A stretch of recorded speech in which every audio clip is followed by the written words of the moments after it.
I married Richard, who was my high school classmate. However, once we started living together, I realized that Richard was someone who imposed his own preferences on me. Whenever I complained about it to my best friend, Amy, she would always sympathize with me, which was my only solace. But one day, I saw Richard and Amy walking arm in arm into a hotel. 2 weeks later, Amy invited me to visit her and her husband, Tom. As Tom led the toast, I was about to pour the wine I had brought as my gift when Richard suddenly shouted, She's pregnant, so give her tea. Pregnant? Since when? Richard quickly put his hand over his mouth with a look of regret. I didn't hear anything about this. How does Richard know? Silence. From his reaction, it was clear that the father of Amy's baby wasn't Tom, but Richard. The thought of what would happen next made me want to laugh. I couldn't wait to hear the excuses they would come up with. I was looking forward to it. They were going to have to clean up the mess they made. My name is Sarah, a 42-year-old housewife. I've been married to Richard, my high school classmate, for 3 years. Back in high school, I only saw Richard as just another classmate. But a few years ago, we met again at a reunion, and seeing how handsome he had become, my heart skipped a beat. Richard seemed interested in me too, as he sat next to me at the after party and actively struck up our conversation. As we were leaving, he asked me, "Would you like to date with marriage in mind?" And I quickly agreed. I had been so focused on work that I had almost given up on getting married, so there was a sense of urgency in me that this was my last chance. After dating for 2 years, we got married. I was filled with excitement at the thought of the happy life we were about to start together. At that time, I had no idea what Richard's true nature was. Once we started living together, I realized Richard was someone with very strong preferences. He had countless rules for daily life. But what made it worse was that he forced these rules on others. For example, here's how it goes. In the morning, before waking him up, I have to open all the curtains in the house. The TV has to be set to his usual news channel. His eggs have to be sunny side up, and the bread should be slightly firm. It can't be too soft or too hard. There are also specific brands for spices, the strength of the coffee, and even how the laundry is folded and how the house is cleaned. If I break any of these rules, he gets upset. This yolk is a bit too firm, isn't it? Can you even fry an egg properly? Sorry, if you're that particular about it, why don't you cook it yourself? I hesitantly suggested, only to be met with a fierce rebuttal. Cooking is a woman's job. A wife shouldn't talk back. Just do what your husband says and be quiet. He orders me around with an outdated view of what makes a good wife, always acting superior. And then, without fail, he brings up his mom. My mom did everything just the way I wanted. You should be able to do the same, right? Honestly, it's hard being compared to his mom, who was a full-time housewife and lived for taking care of her only son. Oh, and don't use work as an excuse. I let you keep working after we got married because you wanted to. Richard would fold his arms, stick out his chin, and look down at me with a smirk. We could live off my salary alone. But I'm indulging your selfishness. You should be more grateful. Hearing this kind of talk all year round is really wearing me down. Since my parents live far enough that I need to fly home, visiting them for Thanksgiving and Christmas is all I can manage. When we visit my parents together, Richard plays the role of a good husband, so they believe we have a happy marriage. Sometimes I talk to my parents by phone or email, but I don't reveal his true nature because I don't want them to worry. So I can't vent about Richard to them. The only person I can talk to is my best friend, Amy. Amy was a classmate from high school and has known Richard for a long time, so it's easy to talk to her. Richard is so charming when we're out, but he's like that at home. That's disappointing.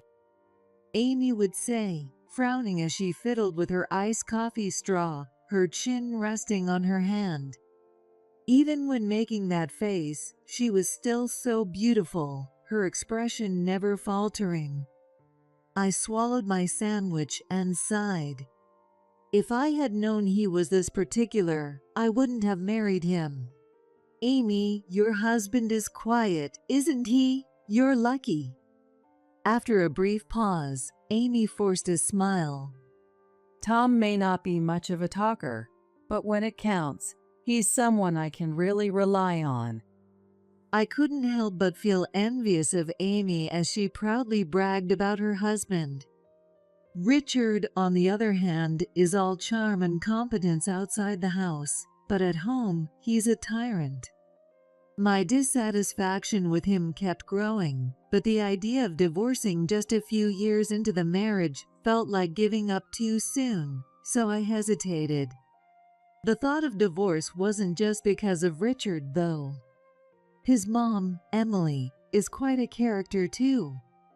She doted on Richard, her only child, since he was little, and after his dad passed away a few years ago, her overbearing nature seemed to intensify.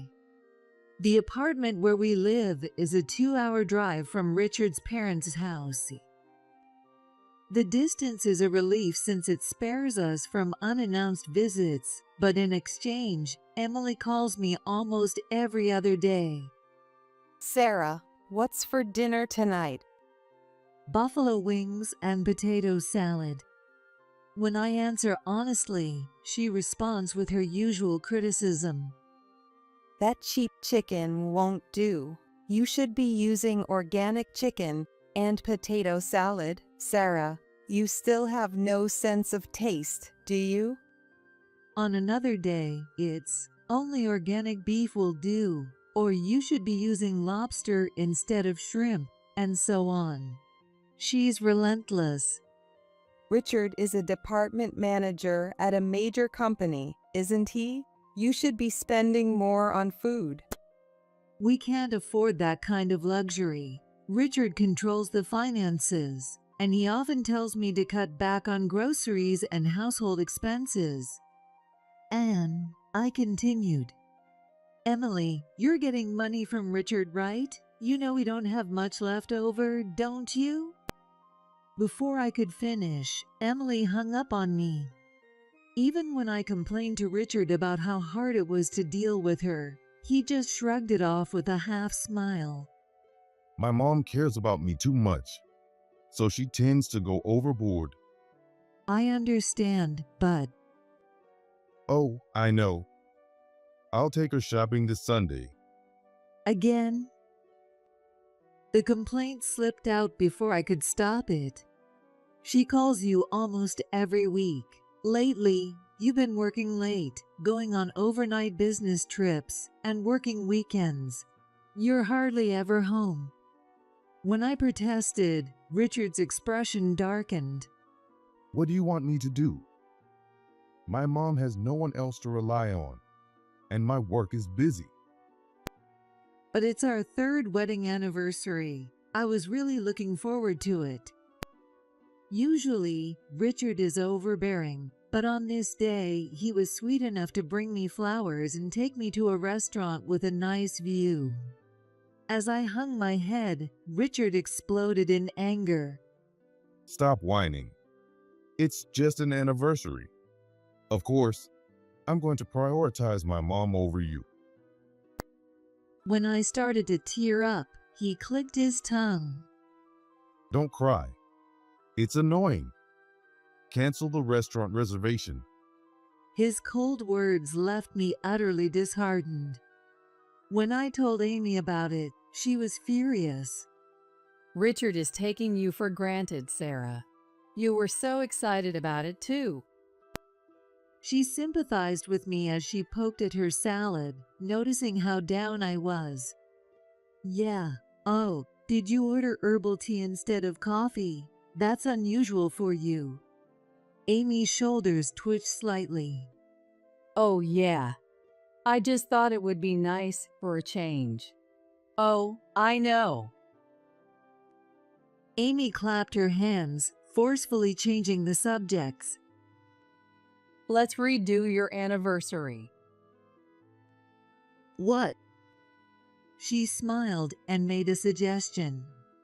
You know how Tom is good at cooking, right? And I love baking, so why don't we host you and Richard at our place?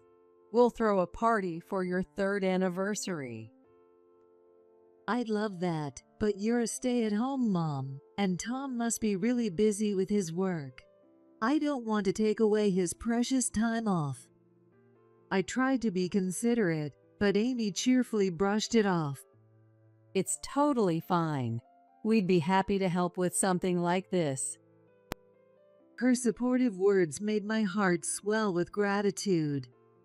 Thank you, Amy. You've always been there for me since high school. Come on, don't be so formal. Amy laughed shyly, and I was genuinely thankful from the bottom of my heart. That night, when I told Richard about the anniversary party after he got home from work, he surprisingly agreed without hesitation. Well, I feel bad for ruining our anniversary, so I'll let my mom know about the new plan. Please do. If you cancel last minute again, it'll really inconvenience Amy and Tom. Yeah, I got it.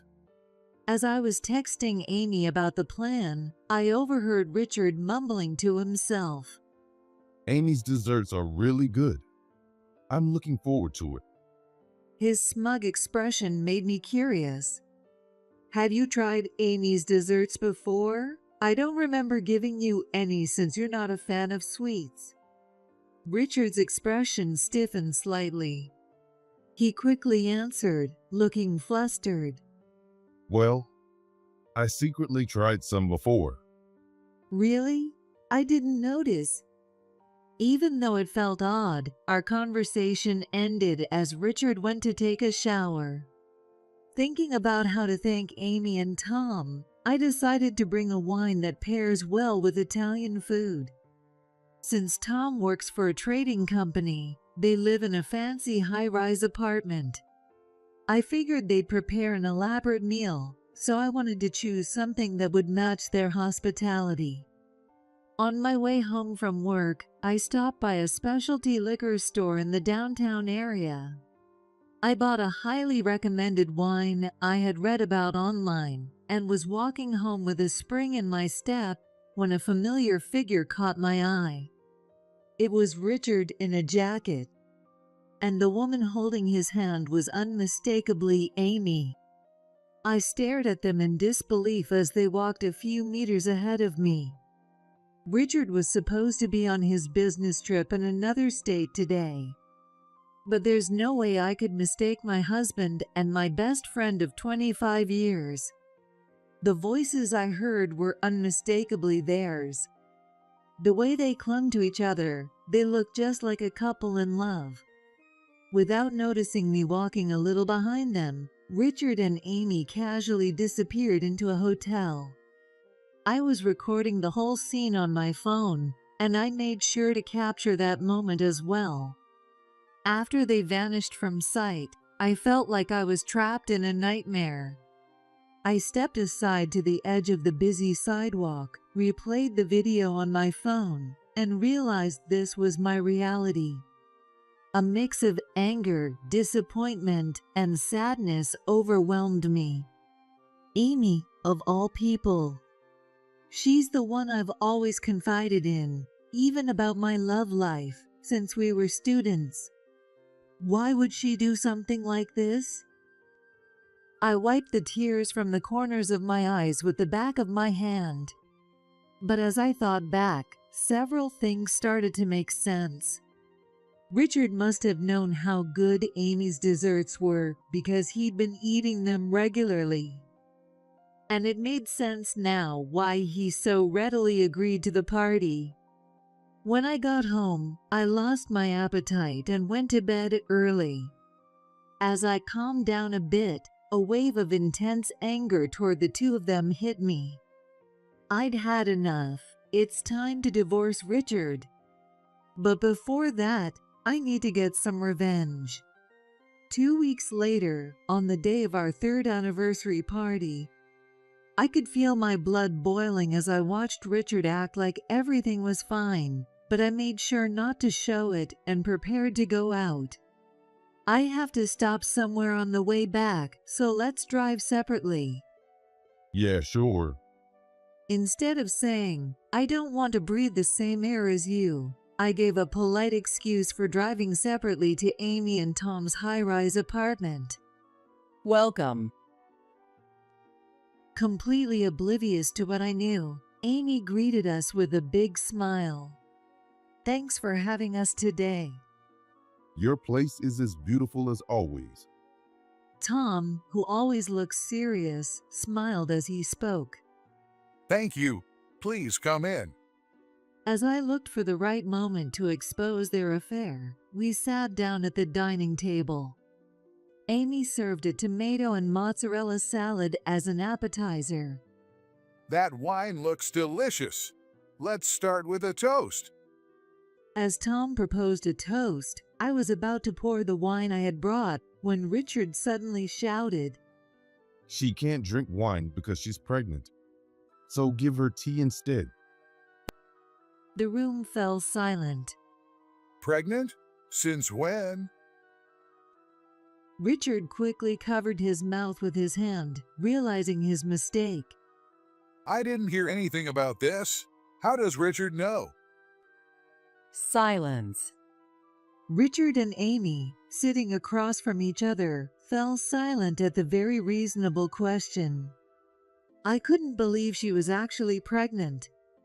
Judging by their reaction, it was clear that the father of Amy's baby wasn't Tom, but Richard. Rather than feeling angry, I couldn't help but start laughing as I imagined what would happen next. What kind of excuses are they going to come up with? I'm really looking forward to it. Amy, who pretended to be my best friend while betraying me so calmly. And Richard, who got involved with his wife's best friend. They're going to have to clean up the mess they've made.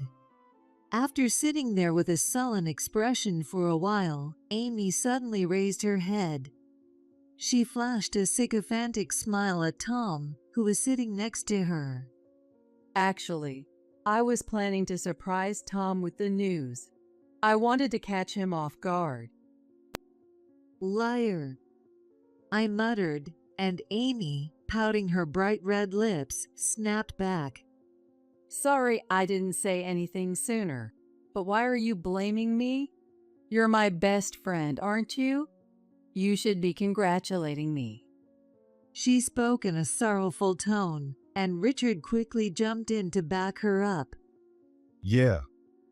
Amy's 3 months along now. It's a critical time. Please, don't upset her. Oh, really? You seem to know a lot. It's almost like Richard's the father. Richard and Amy both gasped and froze.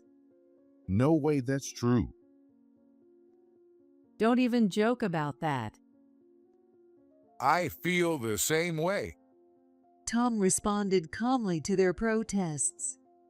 His eyes cold as ice as he looked back and forth between Richard and Amy, questioning them. Normally, the husband is the first to know. Something's not right here. I was just giving her advice. That's all. Richard stood up and desperately tried to explain. She told me she might be pregnant. So I rushed over here. When she showed me the positive test, I immediately took her to the obstetrician and gynecologist. What's wrong with that? My baby's due date is in January. If you can get some time off, Tom, you could be there for the birth. Wouldn't that be great, Tom? Amy tried to link arms with him, but Tom coldly brushed her off. They didn't seem to realize they were digging themselves deeper and deeper into a hole. Richard, you've been communicating with Amy directly? I don't remember giving you her contact information. Richard froze. Well, it was in the letter, right? The only thing in the letter was the address. You heard it directly from Amy, didn't you? Richard didn't reply. He must have realized that saying anything more would only make things worse. Tom glanced sideways at Amy, giving her a sharp look. I'm not saying you can't talk to other men, but secretly discussing a pregnancy with someone other than your husband, especially your best friend's spouse, is completely inappropriate, don't you think?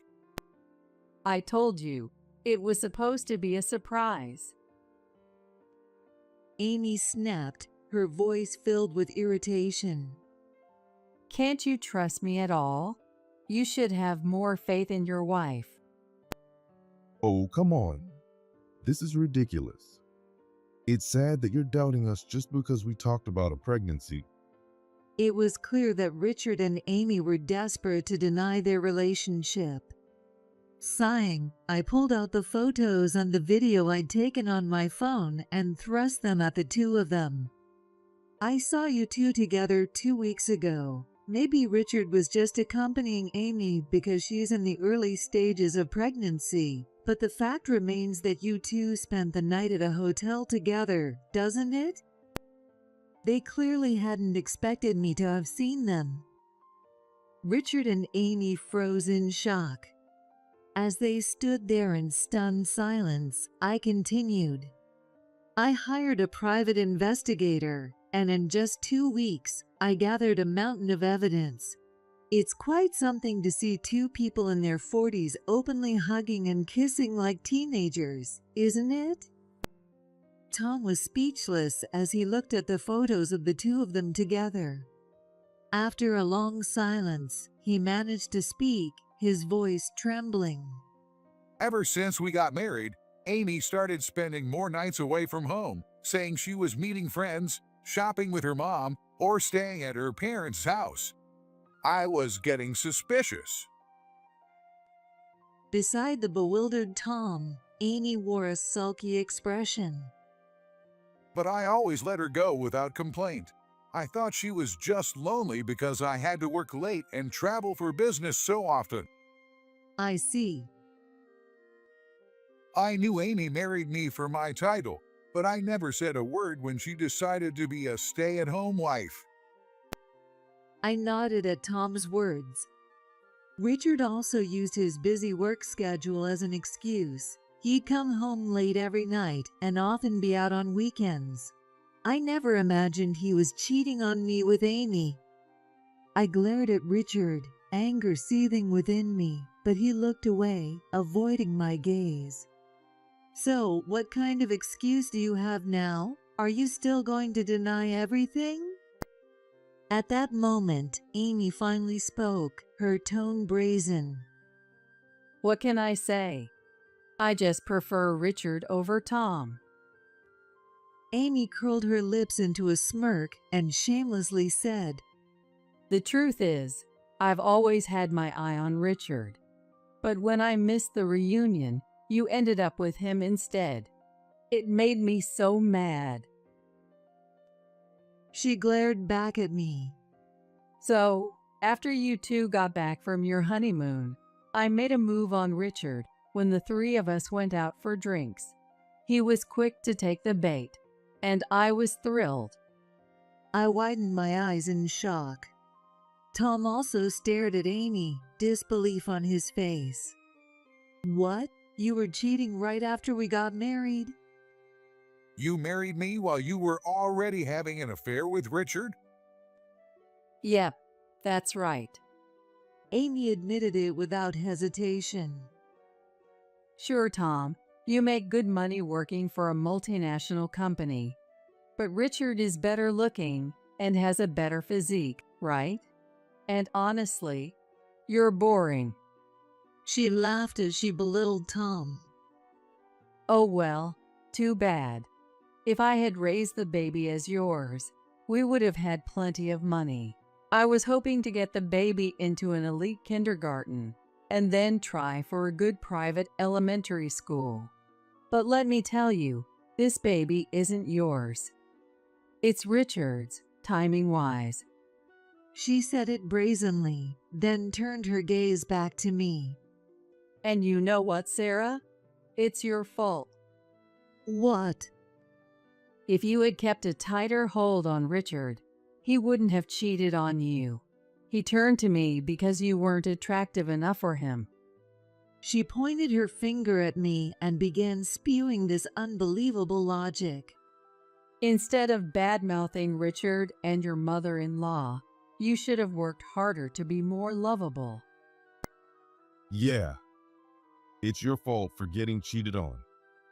We didn't do anything wrong. Richard and Amy were now completely defiant, and Tom and I could only stare at them in disbelief. To think that the ones who cheated would have the audacity to scold us. I was so stunned that I actually started laughing. As I laughed, Richard, Amy, and Tom looked at me suspiciously. When I finally stopped, I wiped the tears from my eyes. I see. I understand exactly how you two think now. I pulled out another set of photos from my bag and laid them on the table. So, according to you, this wasn't Amy's fault either, just Richard's. Richard glanced at the photos and was left speechless. And no wonder. They were selfies of a naked Amy clinging to another man in bed. Amy's face went pale, and she started trembling. How did you? Where did you get these? You see, I was in charge of organizing our high school reunion. Thanks to that, a lot of our old classmates attended our wedding. You remember that, don't you, Richard? Yeah, Richard answered, his face twisting in discomfort. When I was sending out the wedding photos to our classmates, a few of them mentioned something interesting. They said Amy came onto them, even though they were married. I remembered that recently, so I asked around, and it turns out all of them had been cheating with Amy. what? All of them. That's more than 5 guys. Richard's mouth hung open in disbelief. When I told them they might have to pay damages, they all started saying things like, "She told me she was single, and I was tricked." Then they gave me the photos they took with Amy and asked me to give them to you in exchange for forgiveness. I handed Tom a piece of paper with all their phone numbers, just in case. Tom took it, looking a bit bewildered. So, what about it? Did you really pretend to be single? Amy simply nodded without hesitation. Yes, those guys are so uptight. They wouldn't have fooled around with me unless I said I was single. I took the photos as a collection. I glanced at Richard, whose expression was growing more intense by the second. But Amy, showing no fear, continued to speak. You know, Sarah, we went to a prestigious school, and most of our classmates went on to top universities and now work for major companies, especially the guys. That's true. Amy gave a sly smile. Our class was pretty elite. Richard was one of the guys I had my eye on. He should be grateful. I could feel a headache coming on. Sure, Amy was beautiful, and I remembered she used to change boyfriends frequently in school. But I had no idea she thought like this. It was no surprise that Richard wasn't going to accept this. His face was twisted with rage. Are you out of your mind? Of course not. Amy laughed as she replied, and Richard asked her another question. Is the baby really mine? Probably. But it doesn't really matter who the father is. They're all good looking, in great shape, and smart. The baby will definitely turn out well. That's not the point. Richard shouted. And back to the original topic. Richard, it's your fault that you got cheated on, right? I smiled at him, and Richard fell silent, his face contorted in frustration. The atmosphere at the table was now thick with tension, the untouched feast in front of us forgotten. I'm sorry, Sarah. This was supposed to be a celebration, but it turned into something like this. Tom apologized, bowing his head, and I forced a smile. It's okay. After I saw the two of them go into the hotel the other day, I was prepared for today to turn into a showdown. Then, I apologized to Tom. I'm sorry too. This must have been a real shock for you, hearing all of this out of nowhere. Oh, it's okay. Tom trailed off, his face hardening as he looked sternly at Amy. There's no point in continuing this conversation. It's clear I'm not going to hear any words of regret from you. I've lost my appetite, and I don't want to breathe the same air any longer. I'm leaving. Whatever. Amy responded indifferently, as if it didn't concern her. I'll fill out the divorce papers and send them by mail. You can file them yourself. We'll handle alimony and the division of assets through my lawyer. Divorce? Fine by me. I was planning to marry Richard eventually anyway. Richard, who had been scowling, suddenly looked shocked. What? Of course, those other guys were just for fun. Amy batted her eyes at Richard and leaned into him. I've cut ties with all of them, so it's fine, right? Now it's just you, Richard. I'm sorry for cheating, so let's get married. Her voice was sweet as honey, and Richard, flattered, scratched his head with a sheepish grin. Well, I guess there's no helping it. You really love me that much? You're the only one I'm serious about, Richard. That's why I made a move on you, even though you were married to Sarah. As the two started flirting right in front of Tom and me, I felt like throwing my hands up in surrender.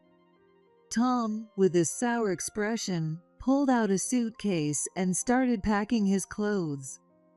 Fine by me. You can have him. I stood up, grabbing my bag, and spoke cheerfully to Richard and Amy. Pretty harsh words for a husband of 3 years. Poor Richard. See? Sarah is cold-hearted like that. They clung to each other, shaking their heads in mock sorrow, and I continued. More than Richard, I'm relieved to be free of that troublesome Emily. Amy's face tightened for a moment, but she quickly responded with confidence. Dealing with a mother-in-law is just part of being married. Complaining about it is just Sarah being selfish.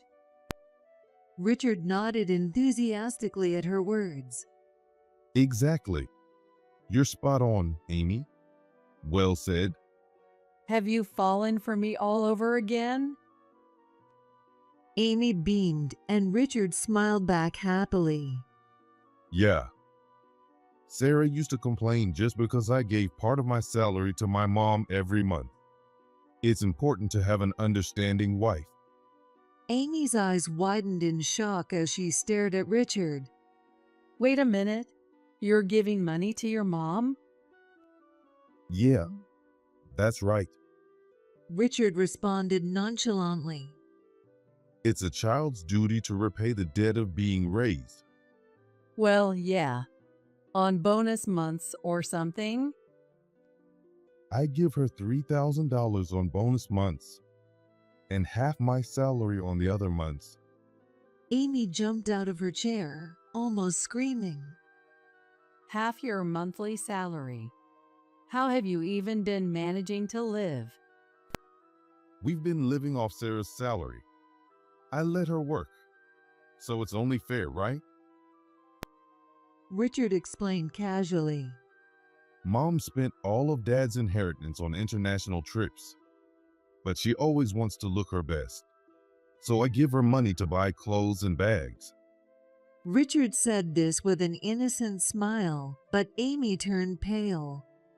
So your mom has no savings, and that means there's no money for her to go into a facility or for her funeral. Richard frowned in annoyance. I'll cover the funeral expenses. I'm planning to get the best package. And as for putting my dear mom in a facility, no way. It's the wife's job to take care of her until the end. Amy held her head in her hands, then turned to me, snapping. Sarah, you didn't tell me any of this. Well, it's about money, so it was hard to bring up. That, and the fact that Richard is a total mama's boy. Amy shrieked, her eyes wild. I calmly replied, "Oh, I didn't mention that. I guess there were just too many complaints to go through them all." It was true, but Amy seemed to think I deliberately kept it from her. So you never really trusted me, huh? Fine, Richard, let's break up. Yeah. Wait, what? Richard looked confused. You're a department manager at a big company, but if you're giving your salary to your mom, there's nothing left for me. I'm not sticking around to be poor. Then why don't you just work to make up the difference, Amy? So that's it.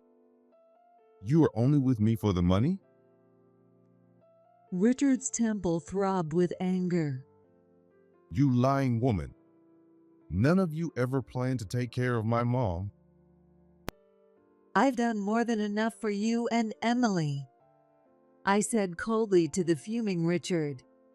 If your mom is that important to you, then take care of her yourself. Caregiving is the wife's job.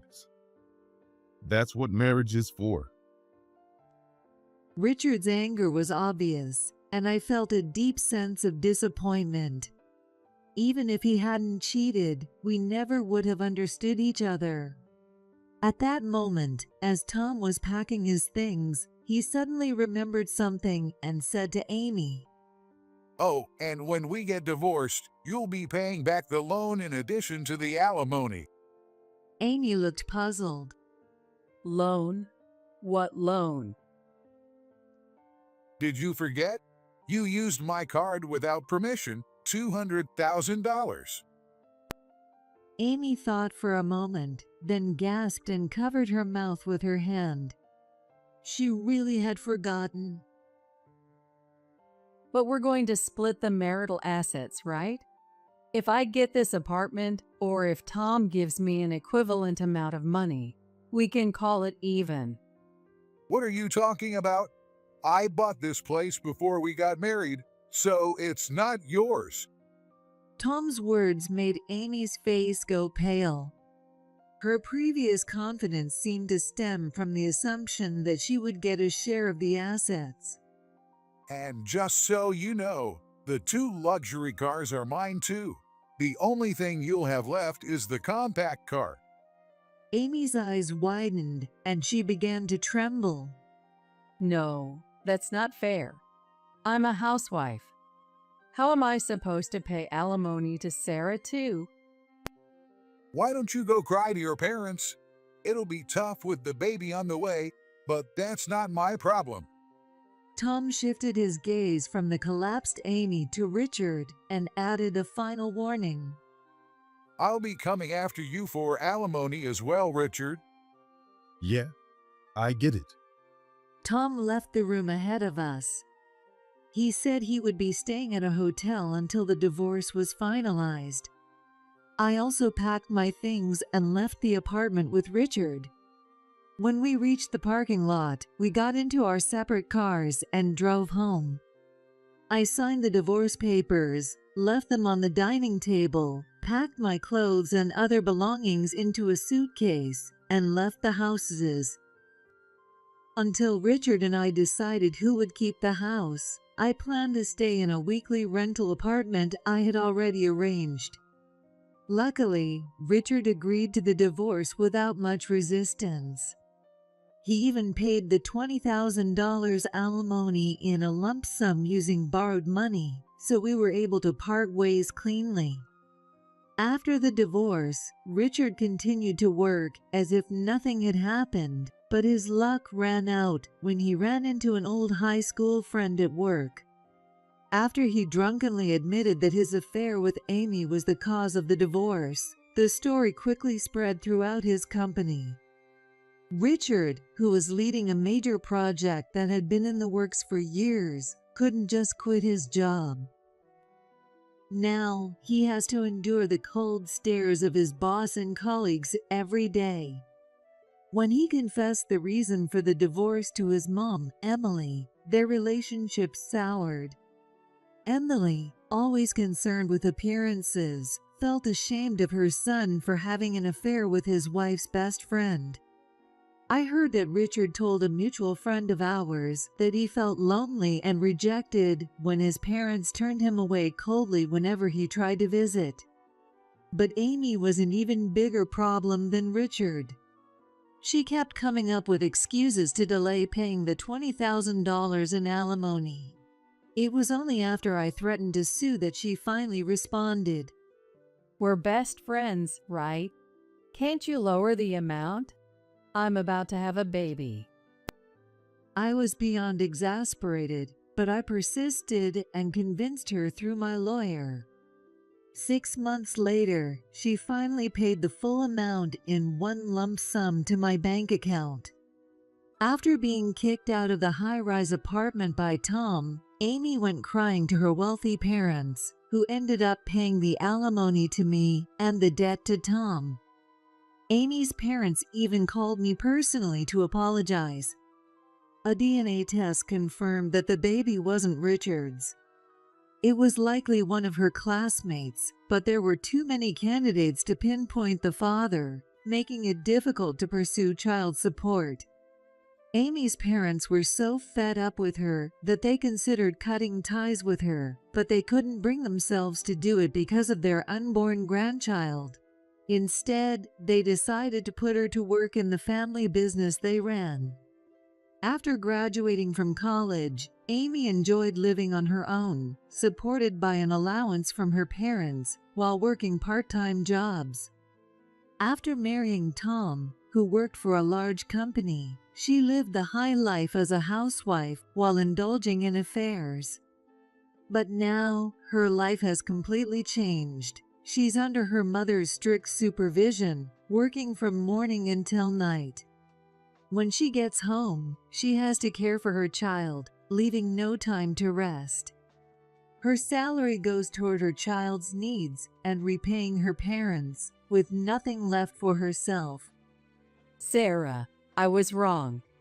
I'm sorry. So could you please talk to my mom and ask her to give me some free time and pocket money?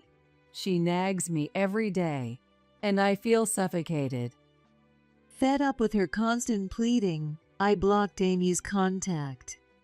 Serves her right. After divorcing Richard, I felt a weight lifted off my shoulders. Now, I can enjoy my eggs however I want, whether runny or firm, without anyone complaining. It's unfortunate that I lost both my husband and my best friend, but I consider it a valuable life lesson. Thankfully, I have good relationships with my colleagues at work, so I didn't feel too much of a sense of loss. From now on, I plan to focus on both my work and personal life and enjoy the rest of my life to the fullest.